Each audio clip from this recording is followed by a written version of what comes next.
তো তোমাদের মর্জি অনুযায়ী কিন্তু আমি নিয়ে চলে এসেছি তোমাদের বহরমপুরের আর্মির যে ক্লার্কের কাট অফ কত যাবে। কালকে আমি তোমাদেরকে টেকনিক্যালের কাট অফ কত যাবে ফাইনাল অ্যানালাইসিস কিন্তু জানিয়ে দিয়েছিলাম।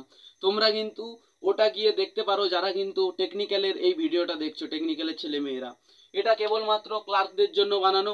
তো ক্লার্কের পোস্টে যারা যারা কিন্তু তোমরা ফর্ম ফিল আপ করেছিলে এবং মেডিকেল ফিজিক্যাল দুটোই কিন্তু তোমরা পাস করেছো, তাদের জন্য আজকের এই ভিডিওটা। তোমরা একদম মন দিয়ে দেখো এবং এনার্জেটিক থাকো, যেমন কিন্তু তোমাদেরকে এনার্জেটিক ভাবে আমি তোমাদের অ্যানালাইসিসটা বোঝাচ্ছি। ঠিক আছে, তো বেশি সময় নষ্ট করবো না, তোমরা চলো অ্যানালাইটিক্সটা দেখে নেওয়া যাক।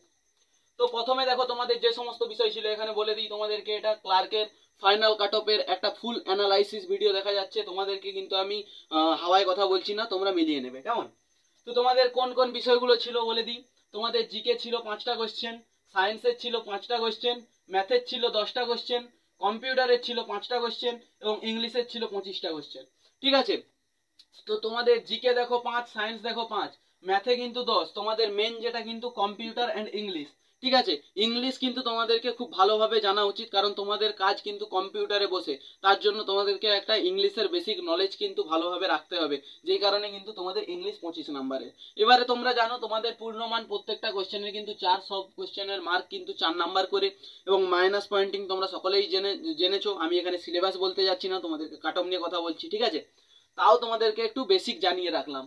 তো তোমাদের টোটাল কিন্তু 50টা কোশ্চেন এবং 50টা কোশ্চেনের যে মার্কস রয়েছে কিন্তু তোমাদের 200 নাম্বারের পরীক্ষা। ঠিক আছে, তোমাদের ফিজিক্যাল পাস হলেই হবে, অর্থাৎ মাঠ পাস হলেই হবে। মাঠে কিন্তু কোনো নাম্বার থাকে না, তোমরাও জানো টেকনিক্যাল এবং ক্লার্কদের ক্ষেত্রে। ঠিক আছে, তো দেখো তোমরা 200-র মধ্যে কত পেলে তোমরা ভাববে যে তোমরা সেফ জোনে আছো।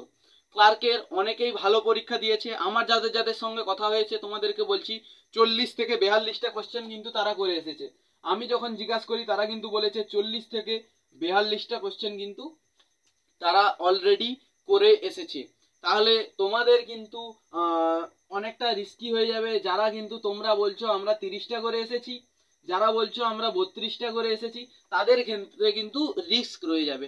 কারণ কিন্তু যখন তোমরা দেখছো প্রায় বাচ্চা যখন 38, 40, 42, 44, ঠিক আছে, প্রায় বাচ্চা কিন্তু সেম সেম এইরকমই কোশ্চেন বলছে আমি 38টা করে এসেছি, 42টা, 40টা এইভাবে করে এসেছে। তাহলে কিন্তু তোমরা যারা কম করেছো তাদের কিন্তু অনেকটা রিস্কি। আর যারা তোমরা মনে করছো কিন্তু তোমরা 160 পর্যন্ত তোমাদের নাম্বার আরামসে পৌঁছবে, তোমরা কিন্তু একদমই নিশ্চিন্ত থাকো, তোমাদের মেরিটেও নাম আরামসে বেরোবে। মাথা খাটিয়েও কোনো লাভ নেই, ওটা কিন্তু বোর্ডের উপর নির্ভর করছে।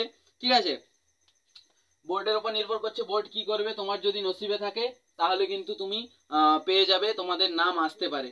ঠিক আছে, কিন্তু তোমাদের ক্লার্কে যারা বেশি নাম্বারের কোশ্চেন করেছে তাদের ক্ষেত্রে কিন্তু অনেকটাই সুবিধা। যারা কিন্তু একটা লাস্ট সাজেশন তোমাদেরকে দিতে চাই, যারা কিন্তু 35 থেকে 36টা করেছো তাদেরও কিন্তু এইবারে নাম আসার সম্ভাবনা রয়েছে। ঠিক আছে, কিন্তু যারা চাইছো যে আমি 35টার থেকে নিচে পেয়েছি 34টা, 33টা, 32টা, তাদের ক্ষেত্রে কিন্তু রিস্কি হয়ে যেতে পারে। ঠিক আছে, কারণ এবারে অনেক বাচ্চাকেই, অনেক ছেলে মেয়েদেরকেই কিন্তু মাঠে ধরেছে এবং মেডিকেল পাস করিয়েছে। তো তোমাদের ক্ষেত্রে কারণ রিস্কি হয়ে যাবে, কারণ তোমাদের হাই কাট অফ যাবে।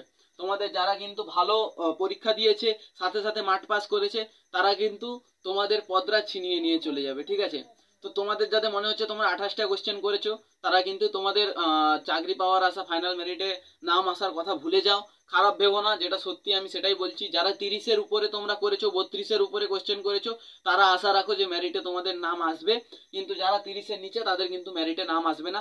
তোমরা যে এরপরে যে ভর্তিটা আসছে অগ্নিবীরে, সেটার জন্য কিন্তু তোমরা প্রস্তুতি নিতে পারো। ঠিক আছে, তো এইটা ছিল তোমাদের ফুল অ্যানালাইসিস। তোমরা কিন্তু যারা যারা অ্যানালাইসিসটা বুঝতে পারলে আমাকে কিন্তু কমেন্টে একটু জানিয়ে দিও, জয় হিন্দ দাদা বলে লিখে দিও যে ঠিক আছে বুঝতে পেরেছি দাদা। যারা কমেন্ট করেছিলে বেসিক্যালি তাদের জন্য ভিডিওটা বানানো, তোমরা 2জন দেখো কিংবা 4জন দেখো সেটা নিয়ে আমার জানার দরকার নেই। যারা কমেন্ট করেছো তারা যেন অবশ্যই আবার কমেন্টের রিপ্লাইটা তোমরা দাও যে যেন বুঝতে পেরেছি। ঠিক আছে, তো এই ছিল আজকের ফুল অ্যানালাইসিস। এটা কিন্তু হাওয়ায় কথা বলি না, তোমরা সকলেই জানো। যেমনটা এসএসসিজিডি তে বলেছিলাম 26 তারিখের পর থেকে সার্ভার ডাউন হয়ে যাবে, ঠিক সেভাবেই কিন্তু তোমাদের 26 তারিখের পর থেকে সার্ভার ডাউন হয়ে গিয়েছিল। এবং 31 তারিখ পর্যন্ত আমাকে একটা ছেলে কমেন্ট করেছিল যে দাদা আমার কিন্তু লাস্ট বেলা রয়েছে, ঠিক আছে, আর 12 ঘন্টা বাকি রয়েছে, আমি কি ফর্ম ফিল আপ করতে পারবো। আমি তাকে হোয়াটসঅ্যাপে কিন্তু রিপ্লাইও দিয়েছিলাম যে ভাই তুমি এইটা করো, এখানে গিয়ে করো, তাহলে হতে পারে। কিন্তু লাস্ট মুহূর্তে সার্ভার এতটাই ডাউন ছিল, এতটাই খারাপ অবস্থা ছিল সার্ভারের, ছেলেটার কিন্তু ফর্ম ফিল আপ হয়ে ওঠেনি। ঠিক আছে, তার জন্য আমি ভীষণ দুঃখিত। তাই জন্যই তোমাদেরকে বলি যে সমস্ত আপডেট কিন্তু আমি আগে আগে দিই, আর আমি যেভাবে আপডেট তোমাদেরকে দিই তোমরা কিন্তু সেইভাবে কাজ করবে, তাহলে কিন্তু ওটা অ্যাপ্রুভাল হবে।